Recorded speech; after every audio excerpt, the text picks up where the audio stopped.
other side, we shift our focus to another first for West Bengal Chief Minister Mamata Banerjee. After becoming the first Chief Minister to raid an ongoing ED raid, today Didi became the first Chief Minister to don the garb of a counsel to Supreme Court.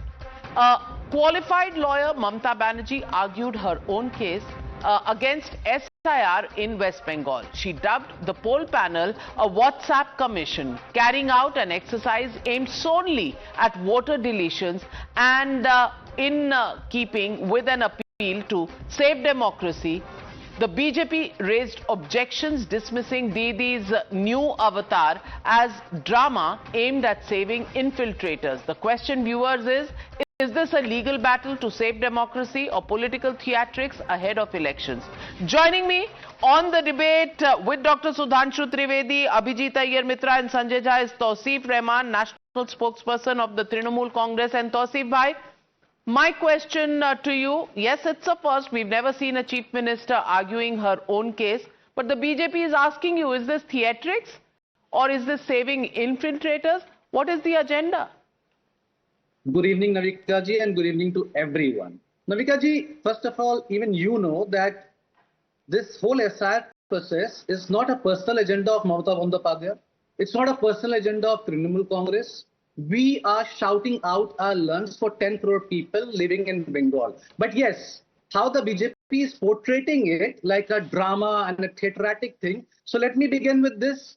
कि आज तुम्हारे पास गाड़ी है, बंगला है, नौकर है, चाकर है, शोहरत है, मेरे पास क्या है? मेरे पास संविधान है. So this is how we want to fight our constitutional fight. And it's okay, whatever happened inside the Supreme Court, it's all democracy.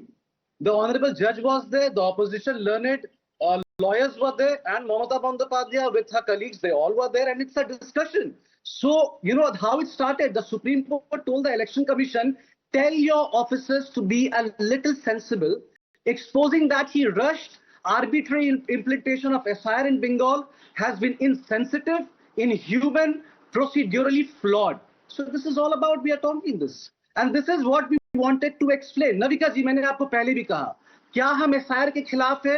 क्या हम infiltrators के खिलाफ है? नहीं. अरे भैया, जो बंगाली बोल रहा है उसको तो बांग्लादेशी मत बोलो ना. वो 30 लोग जो बंगो भवन में वहां बैठे थे. Sudhanshu Trivedi ji, please respond.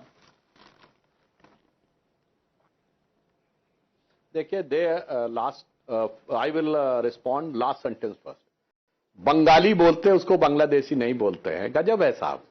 Murshidabad में बंगाली बोलने वाले अधीर रंजन चौधरी हार जाते हैं और यूसुफ पठान जो गुजरात से आते हैं, बंगला का एक शब्द नहीं बोल पाते हैं, वो जीत जाते हैं. यह मैं लाखों दर्शकों से कह रहा हूं. We are having no faith on TMC. Millions of viewers which are watching, they understand the mindset that they are trying to divide Hindus on the issue of Bangla and non-Bangla. On the other hand, on the Muslims, it's a very clear, no Gujarati, no Bengali, no Bangla, no non-Bangla. He will win hands down. And now, coming to this aspect, Mamata ji has done, sir, we can understand that it has been very heartening for Mamata ji that their voters are leaving, their infiltrators, the FDI, the foreign direct infiltrators, which has been coming directly under the auspicious aegis of Trinamool Congress government, and they have converted into a vote bank. They are under suspicion and they are likely to be deleted. So yes, definitely, she has done a lot for them. She has used the word, कि मैं देखती हूँ कौन इनको बाहर निकालता है. She has used the word just a couple of 1 week back. 30% की कम्युनिटी है, वो रोड रेज कर सकती है, उसको छेड़ना नहीं चाहिए. She herself admitted that it is 30%, and even in 2021, their chief election strategist Prashant Kishore has officially given a statement that their counting starts with 30%. For that 30%, in which there is a sizable chunk of infiltrators. साहब, वो हिजाब वाली photo थी, वो तो अब गायब हो गई है, पर वहां से लेके एडवोकेट का गाउन तक सब कुछ करेंगे, मगर इन्फिल्ट्रेटर को बचाने के लिए कोलकाता से दिल्ली तक और जमीन से आसमान तक का कुलाबा एक करेंगे. सर बात सुनिए, सर बात सुनिए. मुझे मालूम था. नहीं, सिर्फ जवाब रहेगा. बाबरी मस्जिद भी बनवाएंगे मुर्शिदाबाद में. Sir, I knew that you will bring hijab, Navika ji. I knew that. Let me tell you something, sir, very clearly. We have Rajasthani, we have Gujarati. I myself is from a Gujarati school and college. That's called Bhawanipur College. Okay. We never attacked anyone. Neither a Bengali is attacked, neither a Gujarati is attacked, neither a Rajasthani attacked, nor a Hindi speaker. Why anyone will be attacked in this bloody nation? Why? इस nation में, इस country में क्यों हमें attack किया जाएगा? Angry young man, हमारा nation angry है. young man, language please. This is national television. So this is what I'm talking about. India is not yours, sir. India doesn't belong to Narendra Modi. ये हिंदुस्तान हमारा है, हमारा खून है शामिल, sir. Okay. You should not All talk right. like Sudhanshu ji responding. He might have forgotten, in Siliguri, several students of Bihar were beaten. Why they have come to appear in exam in West Bengal? और याद करिए वो यादव थे, You are lying, sir. मतलब तेजस्वी यादव का खून खोला और ना अखिलेश यादव जी का खून खोला. तो मैं सिर्फ इनको याद दिला दूं जो इन्होंने कहा, we have not beaten anybody and Trinamool cadres No, were sir, beating. nothing They have happened just in come, they were the poor student, they have just come to appear into an exam in Siliguri. The video was available. So खैर उसको छोड़िए, मैं तो सिर्फ ये कहना चाहूंगा, बिल्कुल भारत सभी का है, मगर घुसपैठिए इंडी गठबंधन के हैं. Well, No, so Abhijit whoever Iyer speaks Mitra, Bangla is a Bangladeshi. Abhijit Iyer Mitra, you know, there have been post-election violence that we've seen. People in Bengal have been beaten, panchayat elections here and there. So this violence bit, of course, Tausif Bhai is extremely agitated, but violence in Bengal is not new, we know. But I want to bring the spotlight back. Have you ever heard or seen a chief minister presenting her own case? And what do you think is the strategy behind it? Look, I'm sure Mamta Didi is a fantastic lawyer. I have no issues with her going and presenting her own case. If she can't claim later on that, she wasn't adequately represented. No state can be as well represented as the chief minister of the state. And if it goes against her, it will be entirely on her. She can't blame the councils or whatever.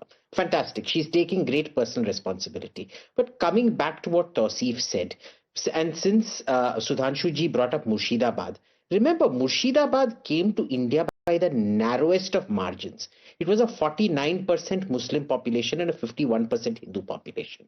Today, the Muslim population there is 63%. Now, given that Bengali Hindu and Bengali Muslim birth rates are the same, where did this sudden differential come in? These are answers nobody is willing to go into, because we have the birth records of Murshidabad. The Muslim fertility rate is the same as the Hindu fertility rate out there. Okay, so how does it suddenly go from 49%? Sanjay Jha, you want to hazard a guess, the reason? Well, can I just answer the question? I'm very upset about the fact, and this is very important, that Sudhanshu ji mentioned Irfan, Yusuf Pathan coming to West Bengal and contesting an election. Is he not aware that George Fernandez went and fought from Muzaffarpur in Bihar? Is he not aware that Mr. Modi fights from Varanasi? It is part of the normal process allowed in all our electoral politics. But the bigger question, Sudhanshu ji, इस बात को ध्यान दीजिएगा. But then Sanjay Jha, the BJP has never said bahar wale aa gaye hain. That was a statement made by Mamta Banerjee herself. So, the fault lines exist and the opposing parties, political parties must contest each other. However, आप बोले तो सत्य वचन, कोई और बोले तो भाई problem he problem. That is the problem of the hypocrisy of politics that we, the people of India, never fail to notice and record. But tonight, I am completely out of time on the News Hour. Thank you very much for joining me on this debate. With that, it's a wrap on the News Hour. Good night, ladies and gentlemen. I'll be back tomorrow with the News Hour at 9.